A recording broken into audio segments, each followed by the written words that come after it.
നമുക്കൊരു സ്ട്രക്ചേർഡ് ആയിട്ടുള്ള ഒരു സിലബസിലൂടെയാണ് നമ്മൾ ഈ പറയുന്ന അതായത് ഗോൾഡ് ബാച്ച് പോകുന്നത്. കൂടാതെ ഹായ് ഓൾ, എൻട്രിയുടെ പുതിയ സെഷനിലേക്ക് എല്ലാവർക്കും സ്വാഗതം. അപ്പോൾ ഞാനിന്ന് ഡിസ്കസ് ചെയ്യാൻ പോകുന്നത് നമ്മുടെ IBPS POയുടെ വേക്കൻസി ട്രെൻഡുകളെ പറ്റിയിട്ടാണ്. അതായത് ലാസ്റ്റ് 5 ഇയേഴ്സിനുള്ളിൽ വെച്ചിട്ട് നമുക്ക് എത്രയാണ് വേക്കൻസി എന്നും ആ വേക്കൻസി പരമായിട്ട് വന്നിട്ടുള്ള കട്ട് ഓഫും കാര്യങ്ങളൊക്കെയാണ് ഡിസ്കസ് ചെയ്യാൻ പോകുന്നത്. അപ്പോൾ ലാസ്റ്റ് 5 ഇയേഴ്സ് എന്ന് പറയുമ്പോൾ ഞാനൊരു ഏകദേശം 2019 തൊട്ട് ഇപ്പോൾ കഴിഞ്ഞ 2024 വരെയുള്ള കാര്യങ്ങളാണ് പറയാൻ പോകുന്നത്. അപ്പോൾ നമുക്ക് എന്തായാലും നമ്മുടെ വീഡിയോയിലേക്ക് പോവാം. അപ്പോൾ നമുക്ക് ഇവിടെ ഞാൻ ഓരോ വർഷത്തെ കാര്യവും പറയുന്നുണ്ട്. അതുപോലെ ഇനിഷ്യൽ വേക്കൻസിയും ഫൈനൽ വേക്കൻസി. എന്താണ് ഇനിഷ്യൽ വേക്കൻസി എന്ന് പറഞ്ഞാൽ നമ്മുടെ നോട്ടിഫിക്കേഷൻ വരുന്ന സമയത്ത് നമുക്കൊരു വേക്കൻസി ഉണ്ടായിരിക്കുമല്ലോ, അതാണ് ഇനിഷ്യൽ വേക്കൻസി കൊണ്ട് ഉദ്ദേശിക്കുന്നത്. ഇനി ഫൈനൽ വേക്കൻസി ആണെന്നുണ്ടെങ്കിൽ നമുക്ക് ആപ്ലിക്കേഷൻ എല്ലാം കൊടുത്ത് നമ്മുടെ എക്സാം ഒക്കെ അടുക്കാറാകുമ്പോഴേക്കും നമുക്ക് ഓരോ ബാങ്ക്, അതായത് ഇപ്പോൾ നോട്ട് റിപ്പോർട്ടായിട്ട് വരുന്ന ഓരോ ബാങ്കുകളുടെ വേക്കൻസിയും കാര്യങ്ങൾക്ക് റിപ്പോർട്ട് ചെയ്ത് വരും. അപ്പോൾ ആ സമയത്തുള്ളതാണ് ഈ പറയുന്നത്. അതായത് നിങ്ങൾ ഫൈനൽ സ്റ്റേജിലെത്തുമ്പോൾ ഒരു ബാങ്കിൽ എത്രയാണോ വേക്കൻസി, അല്ലെങ്കിൽ ആ ഒരു പോസ്റ്റിലേക്ക് വിളിച്ച ടോട്ടൽ വേക്കൻസി എത്രയാണോ അതാണ് ഫൈനൽ വേക്കൻസി കൊണ്ട് ഉദ്ദേശിക്കുന്നത്. അപ്പോൾ 2019 നമുക്ക് ഉണ്ടായിരുന്ന വേക്കൻസി എന്ന് പറയുന്നത് ഇനിഷ്യലി നോട്ടിഫിക്കേഷൻ വന്ന സമയത്ത് 4336 വേക്കൻസീസ് ആണ് ഉണ്ടായിരുന്നത്.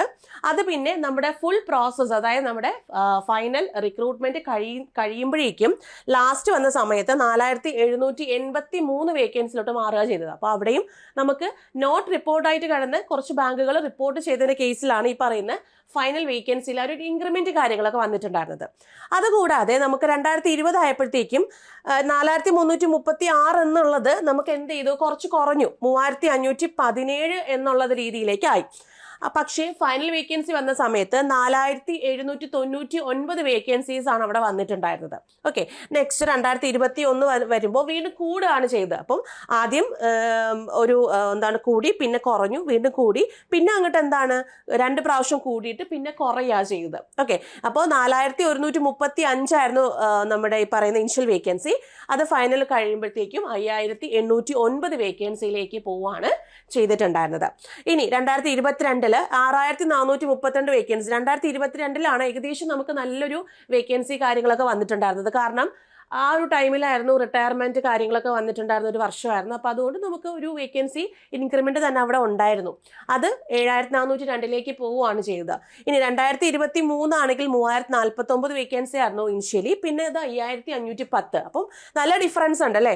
ആദ്യം പറഞ്ഞിരുന്നത് 4336 ഒരു 3517 എന്നുള്ളൊരു കണക്കിൽ നിന്നും നമുക്ക് 2023 ആയാലും 2024 ആയിരുന്നാലും ഈ പറയുന്ന വേക്കൻസിയിൽ നല്ല ഇൻക്രിമെന്റ് ഉണ്ടായിട്ടുണ്ട്. അപ്പം ഈ 2024 വന്ന സമയത്ത് നമുക്ക് ഏകദേശം 4000-ഓളം വേക്കൻസി ഉണ്ടായിരുന്നു. പക്ഷെ അതിലൊരു 500 വേക്കൻസി വീതം കുറഞ്ഞതിന് ശേഷം 3955 വേക്കൻസിയാണ് ഉണ്ടായിരുന്നത്. പക്ഷെ അത് ഫൈനൽ വേക്കൻസി വന്ന സമയത്ത് 5973 വേക്കൻസിയിലോട്ട് പോകുകയാണ് ചെയ്തത്. അപ്പം നമുക്ക് ഇപ്രാവശ്യം ഈ ഒരു കണക്ക് നോക്കുകയാണെങ്കിൽ, ഫൈനൽ വേക്കൻസി നമുക്ക് ഈ ഒരു കണക്ക് നോക്കുകയാണെങ്കിൽ നമുക്ക് ഈ ഒരു രീതിക്ക് തന്നെ നമുക്ക് വേക്കൻസീസ് വരാനുള്ള സാധ്യത കൂടുതലാണ്. ഓക്കെ, അപ്പോൾ നമുക്ക് സാധ്യതയാണ് പറഞ്ഞത്. അപ്പോൾ നമുക്ക് ഇതിന്റെ കട്ട് ഓഫ് ഒരു ഏരിയയും കൂടെ നോക്കാം. 2019 വന്ന സമയത്ത് 59.75 ആയിരുന്നു കട്ട് ഓഫ് വന്നിട്ടുണ്ടായിരുന്നത്. പക്ഷെ അന്ന് 4000 പ്ലസ് ആയിരുന്നു നമ്മുടെ വേക്കൻസി കാര്യങ്ങൾ ഉണ്ടായിരുന്നത്. ഇനി 2020 വന്ന സമയത്ത് 58.75 കുറയാണ് ചെയ്തത്. അപ്പം എപ്പോഴും നമുക്ക് നോക്കുക, നമ്മുടെ കട്ട് ഓഫ് എന്ന് പറയുന്നത് വേക്കൻസിയെ ഡിപ്പെൻഡ് ചെയ്തിരിക്കും, നമ്മുടെ ക്വസ്റ്റ്യൻ പേപ്പറിനെ ഡിപ്പെൻഡ് ചെയ്തിരിക്കും. ക്വസ്റ്റ്യൻ പേപ്പർ ഇച്ചിരി പാടാണെന്നുണ്ടെങ്കിൽ അവിടെ കട്ട് ഓഫ് എങ്ങനെയായിരിക്കും, കുറഞ്ഞായിരിക്കും. കണ്ടോ, ഈ ഒരു 2022 വന്നപ്പോഴത്തേക്കും 49.75 ആണ്. അതെന്താണ്, ഈസി ടു മോഡൽ, ഒരു മോഡറേറ്റ് ടു ഡിഫിക്കൽട്ട് ലെവൽ വരുന്ന ഒരു പരീക്ഷയായിരുന്നു. അതുകൊണ്ടാണ് അത്രയും കട്ട് ഓഫ് കുറഞ്ഞിരിക്കുന്നത്. അപ്പോൾ വേക്കൻസി കൂടി നിന്നാലും, അതായത് നല്ല വേക്കൻസി ഉണ്ടെങ്കിലും നമുക്ക് അവിടെ ക്വസ്റ്റ്യൻ പേപ്പറിൽ ഒരു ഡിഫിക്കൽട്ട് ലെവൽ അനുസരിച്ചിട്ടായിരിക്കും നമുക്ക് കട്ട് ഓഫും കാര്യങ്ങളൊക്കെ വരിക. ഇനി 2021 വന്നപ്പോഴേക്കും 50.5 ആയി, വീണ്ടും കുറയാണ് ചെയ്തത്. കുറയാന്ന് പറഞ്ഞാൽ അവിടെ ഡിഫിക്കൽട്ടി ലെവൽ കൂടുകയാണ് ചെയ്തത്. 2022 ആയപ്പോഴത്തേക്കും വീണ്ടും ഡിഫിക്കൽട്ടി ലെവൽ കൂടുകയാണ് ചെയ്തത്, 49.75 ആണ്.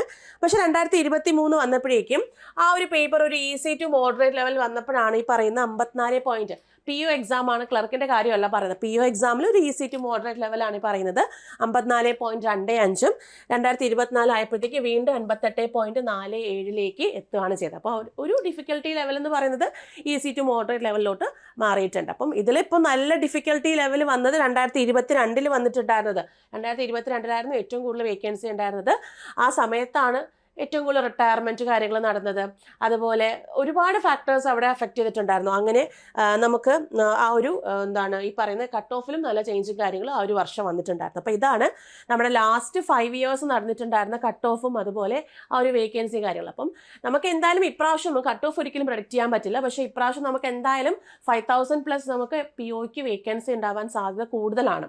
അപ്പോൾ പ്രിപ്പറേഷൻസ് ഒക്കെ നല്ല പോലെ നടത്തുന്നവർ നിങ്ങൾ നല്ലപോലെ തന്നെ നടത്തുക.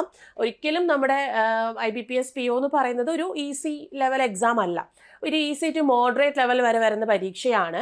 അപ്പോൾ അതിന് നല്ല പോലെയുള്ള പ്രിപ്പറേഷൻസും കാര്യങ്ങളും നിങ്ങൾ നടത്തിയാൽ മാത്രമേ നമുക്കത് ക്രാക്ക് ചെയ്യാൻ സാധിക്കുള്ളൂ.